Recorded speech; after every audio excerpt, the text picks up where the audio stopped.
Video yang barusan kalian lihat itu direkam di tengah kegelapan malam di Kampung Babakan Salak, Desa Purwarahayu, Tasikmalaya. Dan api yang membumbung tinggi itu bukan berasal dari kebakaran biasa, melainkan sebuah bangunan yang sengaja dihanguskan oleh massa yang sudah berada di puncak emosi. Guys, kalian bayangin aja nih, di tengah malam yang tenang tiba-tiba ada sekitar 60 orang yang datang mengepung sebuah tempat yang selama ini dikenal sebagai padepokan budaya. Nggak ada dialog panjang, yang ada cuma teriakan kemarahan yang bersahutan. Sedetik kemudian, percikan api pertama menyambar dan dalam sekejap warna hitam malam berubah jadi merah membara. Tapi yang bikin geger bukan cuma pembakarannya aja nih, melainkan alasan dibaliknya. Katanya, aksi ini dipicu oleh sebuah rekaman siaran langsung di TikTok yang dianggap sudah menginjak-injak keyakinan banyak orang. Hari ini kita bakal ngebahas sebuah kasus yang penuh gesekan ini supaya kalian bisa menilai sendiri apakah ini murni aksi membela agama atau justru tindakan main hakim sendiri yang sudah kebablasan. Dan guys, selamat datang di Vizam, tempat di mana kita melihat lebih dalam.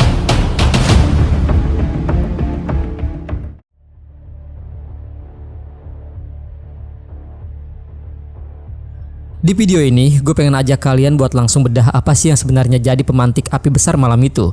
Semuanya bermula bukan dari dunia nyata, melainkan dari layar handphone kalian, tepatnya di aplikasi TikTok. Beberapa waktu sebelum kejadian ada sebuah siaran langsung atau live TikTok yang dilakukan oleh pria bernama Ahmad Khobir, ketua dari Saung Taraju Jumantara atau STJ. Khobir nggak sendirian, dia bareng seseorang bernama Esther Pasri Alimentari. Disinilah masalahnya muncul. Dalam obrolan itu, mereka membahas sebuah aliran yang disebut dengan BB Drum. Menurut versi laporan warga, isi konten itu diduga menyebutkan kalau sholat dan puasa itu nggak wajib, cukup ingat Tuhan aja yang wajib katanya. Bahkan muncul tuduhan kalau mereka menyebut ibadah haji bisa diganti dengan mendaki gunung tertentu di Jawa Barat. Potongan video live inilah yang langsung viral guys, menyebar liar dari satu grup WhatsApp ke grup yang lainnya. Dan bisa kalian tebak, suasana di Taraju mendadak panas padahal api belum menyala. Sekarang gue pengen ajak kalian dulu buat masuk lebih dalam ke balik gerbang kayu Saung Taraju Jumantara atau STJ ini, biar kita nggak cuma nebak-nebak. Mari kita bedah siapa sebenarnya mereka. Pencetus dan pemimpin utama semua struktur di STJ ini berpusat pada satu nama, yaitu Ahmad Khobir. Khobir bukan cuma sekedar ketua organisasi yang urus administrasi, tetapi juga dikenal sebagai sosok pencetus sekaligus figur sentral dalam komunitas tersebut. Dialah yang menjadi rujukan utama dalam berbagai aktivitas dan ajaran yang dijalankan oleh para pengikutnya. STJ ini gak muncul dalam satu malam guys. Padepokan ini sudah mulai menunjukkan eksistensinya dan mulai menetap di Kampung Babakan Salak, Desa Purwarahayu sejak beberapa tahun terakhir.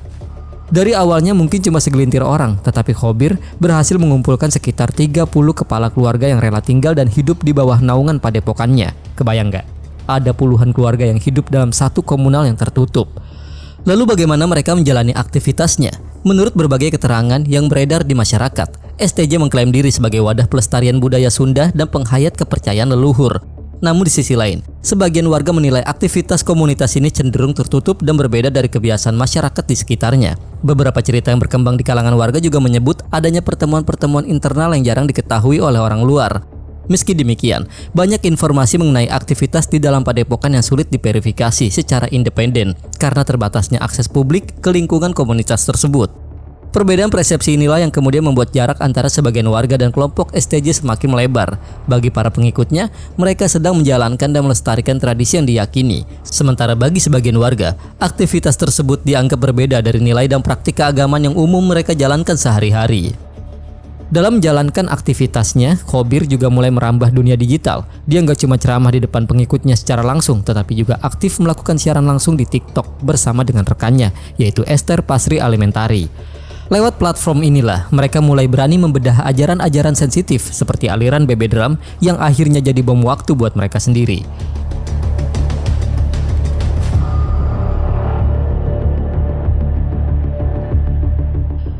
Ternyata guys, kemarahan warga itu nggak muncul cuma gara-gara satu video TikTok yang viral aja nih. Jauh sebelum api berkobar di malam jahanam itu, warga sebenarnya sudah menaruh curiga setengah mati dan merasa ada yang nggak beres di dalam padepokan STJ.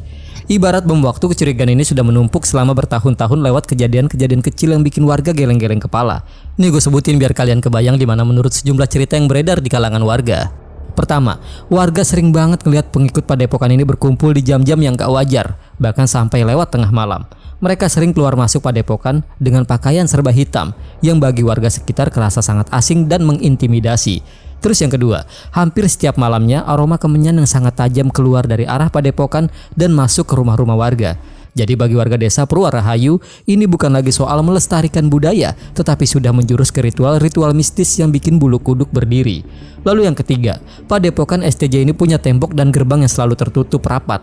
Mereka seolah membuat negara sendiri di dalam kampung. Mereka nggak pernah mau berbaur di acara kerja bakti, nggak pernah terlihat di pengajian warga dan seolah-olah menganggap warga luar itu nggak ada.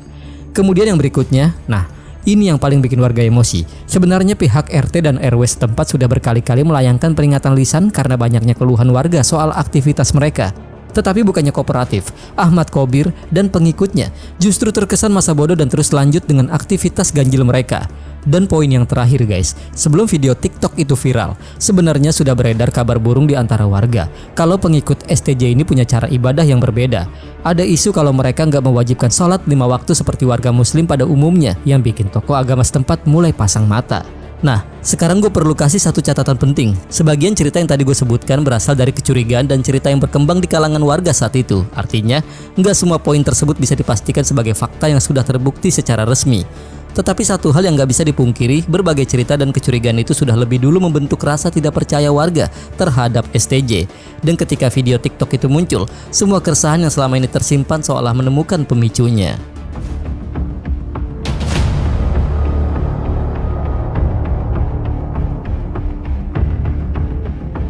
Nah guys, sebelum api benar-benar menyambar bangunan malam itu, sebenarnya udah ada upaya serius loh untuk meredam situasi.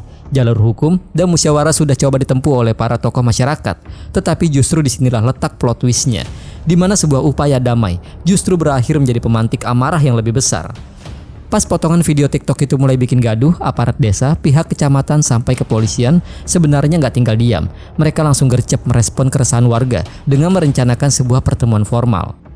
Pihak Kecamatan Taraju bersama MUI setempat sepakat untuk mengundang Ahmad Kobir ke kantor desa guna memberikan klarifikasi secara langsung. Tujuannya jelas, tabayun atau konfirmasi agar warga nggak main hakim sendiri. Saat itu warga sebenarnya masih menaruh harapan pada jalur birokrasi. Puluhan perwakilan warga sudah mulai mendatangi area kantor desa dan titik-titik mediasi dengan sangat tertib.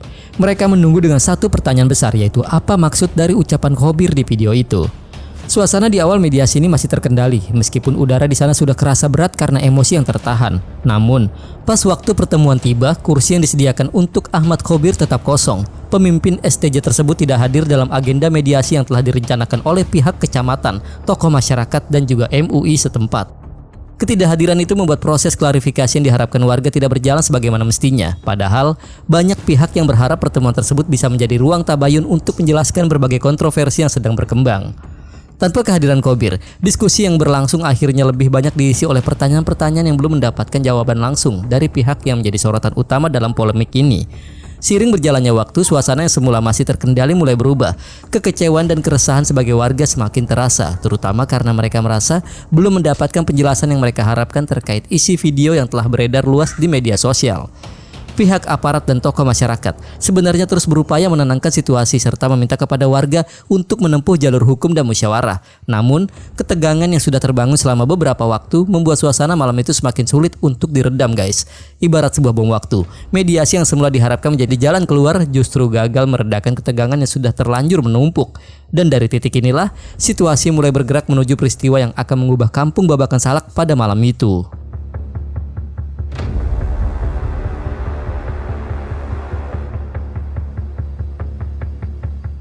Kemudian pada Rabu malam 1 April 2026, jarum jam baru saja melewati pukul 8:30 menit. Di saat warga desa lain mungkin sedang bersantai, sunyinya kampung Babakan Salak mendadak pecah oleh derap langkah kaki yang serentak dan berat. Nggak ada obrolan basa-basi lagi, sekitar 60 orang warga bergerak dalam satu komando emosi yang sama, menuju satu titik yang selama ini jadi pusat keresahan mereka, yaitu Padepokan STJ. Coba kalian bayangkan, di tengah kegelapan malam, puluhan bayangan manusia mengepung sebuah bangunan gudang berukuran 3 kali 4 meter di area padepokan tersebut. Suasana yang tadinya dingin langsung berubah jadi panas luar biasa. Sedetik kemudian, percikan api pertama pun menyambar dan dalam sekejap, warna hitam malam berubah jadi merah membara yang sangat mengerikan. Lidah api menjilat ke langit, melalap kayu dan apapun yang ada di dalam bangunan senilai 60 juta rupiah itu sampai rata dengan tanah. Suara kayu yang berderak patah dan bau sangit yang menusuk hidung mulai memenuhi udara. Di bawah cahaya api yang menari-nari itu, amarah warga seolah baru saja menemukan pelampiasannya. Dan di tengah kekacauan itu, Ahmad Kobir ternyata ada di lokasi loh. Tetapi beruntung bagi dia, petugas kepolisian yang sudah bersiaga langsung bergerak cepat. Gercep nih guys pihak polisi. Kobir ditarik paksa keluar dari kepungan massa, diamankan secepat kilat supaya enggak jadi sasaran amuk yang lebih fatal. Malam itu, kampung Babakan Salak benar-benar membara. Bukan cuma soal bangunan yang jadi abu, tetapi sebuah pesan keras yang baru saja dikirimkan bahwa kesabaran warga sudah benar-benar habis terbakar bersama dengan gudang tersebut.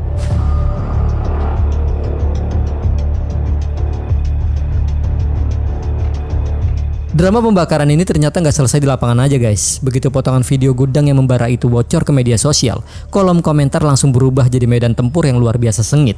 Tetapi uniknya, kali ini netizen terbelah jadi dua kubu yang sama-sama punya argumen kuat. Dan jujur, ini bakal bikin kalian bingung mau berpihak kemana. Di satu sisi banyak netizen yang membela aksi warga. Mereka merasa kalau tindakan Kobir lewat siaran TikToknya itu sudah sangat provokatif terhadap rukun Islam. Bagi kelompok ini, apa yang dilakukan warga adalah bentuk pertahanan diri terhadap ajaran yang dianggap merusak akidah masyarakat. Sebagian netizen berargumen bahwa warga sudah lama menyampaikan keberatan terhadap aktivitas kelompok tersebut sehingga kemarahan masyarakat akhirnya memuncak. Tetapi di sisi lain, serangan balik dari netizen juga nggak kalah tajam. Banyak yang menyayangkan kenapa aksi pembakaran itu harus terjadi di negara hukum. Muncullah komentar-komentar pedas seperti, bakar properti orang sambil teriak Allahu Akbar, itu ajarannya siapa? Atau kalau mereka sesat, lapor polisi, bukan bakar bangunannya. Apa bedanya kalian sama mereka main hakim sendiri? Mereka melihat kalau warga sudah bertindak kriminal dengan dalih membela agama. Nah, disinilah letak kerumitannya guys. Kalau kita telusuri lebih dalam, tindakan kedua belah pihak dalam kasus ini sebenarnya sama-sama tidak bisa dibenarkan. Pihak STJ tidak bisa dibenarkan karena mereka membuat konten digital yang oleh banyak pihak dianggap provokatif dan menyinggung keyakinan masyarakat. Selain itu, berbagai kontroversi yang muncul di sekitar aktivitas mereka juga dinilai gagal diredam, sehingga memperlebar jarak antara kelompok STJ dan sebagian warga sekitar. Namun, aksi warga juga tidak bisa dibenarkan karena mereka telah mengambil alih proses hukum dengan melakukan perusakan serta pembakaran bangunan milik orang lain yang secara pidana tetap merupakan pelanggaran serius. Jadi sekarang gue tanya balik ke kalian nih, mana yang lebih salah? Orang yang memprovokasi keyakinan lewat kata-kata di layar handphone atau massa yang menghancurkan fisik bangunan dengan api secara nyata? Sulit kan jawabnya? Karena di kasus Taraju ini, kebenaran seolah-olah terkubur di bawah abu gudang yang terbakar itu. Nggak ada pahlawan di sini. Yang ada cuma dua pihak yang sama-sama tersulut emosi tanpa mau memikirkan konsekuensi hukum jangka panjangnya.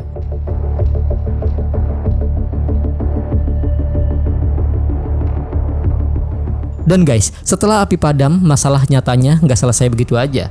Taraju mendadak jadi sunyi yang nggak enak. Abu bekas kebakaran masih mengepul tipis, tetapi yang lebih menyesakan adalah keheningan di rumah para pengikut STJ yang sekarang terjepit di antara keyakinan mereka dan tekanan warga sekitar.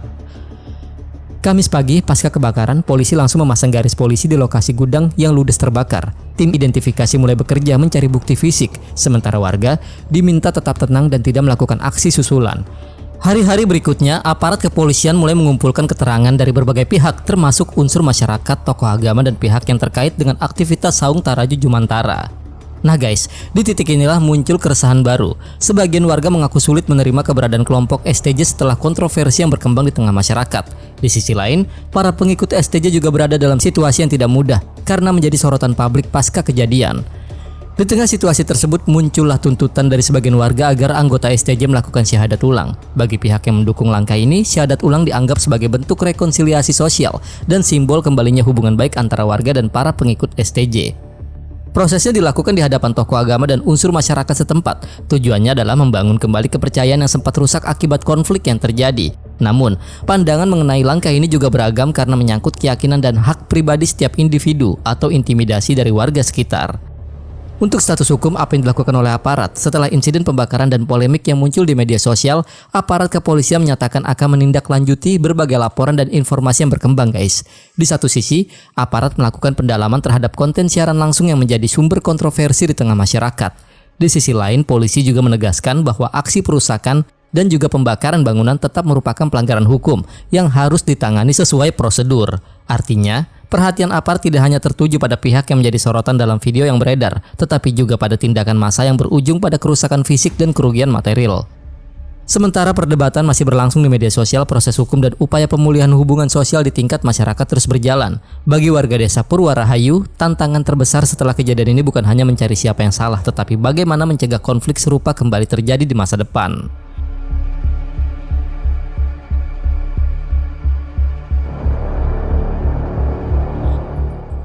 Nah, sekarang kita masuk ke bagian yang paling krusial, bagaimana hukum bekerja untuk kedua belah pihak. Karena di mata hukum, niat baik tidak selalu membenarkan cara yang salah. Jadi, timeline penanganan kasus ini kurang lebih kayak gini guys. Pasca kejadian, polisi langsung memasang polis lain di lokasi bangunan yang terbakar dan mengamankan area guna mencegah aksi susulan, serta memudahkan proses penyelidikan. Aparat mulai meminta keterangan dari berbagai pihak termasuk warga, tokoh agama, tokoh masyarakat, serta pihak-pihak yang terkait dengan aktivitas Saung Tarajo Jumantara. Di saat yang sama, aparat juga menelusuri berbagai informasi dan konten yang beredar di media sosial yang diduga menjadi pemicu munculnya keresahan di tengah masyarakat. Bagaimana dengan warga yang membakar guys? Ini yang sering jadi pertanyaan ganjil di kepala netizen. Dalam sistem hukum, tindakan perusakan dan pembakaran tetap menjadi persoalan yang harus ditangani melalui proses hukum, terlepas dari alasan yang melatar belakanginya. Aparat juga melakukan pendataan dan penyelidikan terhadap rangkaian peristiwa yang menyebabkan terjadinya pembakaran bangunan di lingkungan STJ.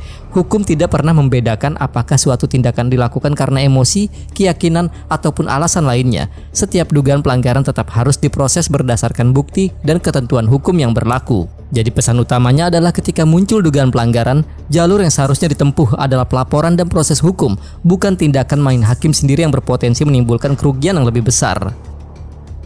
Nah guys, dari kasus ini kita bisa belajar satu hal, bahwa di era sekarang, sebuah narasi yang dilempar ke media sosial itu punya kekuatan yang sangat besar, bahkan bisa jadi lebih panas dari api yang melalap sebuah bangunan. Kejadian di Tarajo ini adalah sebuah pengingat buat kita semua, bahwa ketika provokasi digital bertemu dengan emosi massa yang sudah di ujung tanduk, logika seringkali terbakar habis nggak tersisa. Antara penistaan keyakinan lewat layar handphone dan aksi perusakan fisik secara nyata, mana yang menurut kalian lebih berat konsekuensinya? Coba kalian tulis pendapat kalian di kolom komentar. Gue pengen tahu gimana sudut pandang kalian setelah dengar seluruh kronologi dari kasus ini. Dan guys, tetap berhati-hati dalam jalani hidup, baik di dunia nyata maupun di dunia maya. Oke guys, itu dia tadi akhir dari pembahasan kasus yang bikin geger di Tasikmalaya. Nah, bicara soal gudang yang hangus terbakar, jangan sampai semangat kalian buat ngeklik tombol subscribe juga ikutan hangus ya. Masa kalian tega sih? Udah gue ceritain panjang lebar soal aksi massa yang gercep, tetapi kalian malah slow banget buat ngeklik tombol merah di bawah. Yuk, buruan, klik subscribe dan like sekarang juga. Tenang aja guys, di Vizam gak perlu pakai syahadat ulang buat jadi penonton setia. Cukup klik sekali dan kalian resmi jadi bagian dari tim investigasi gue.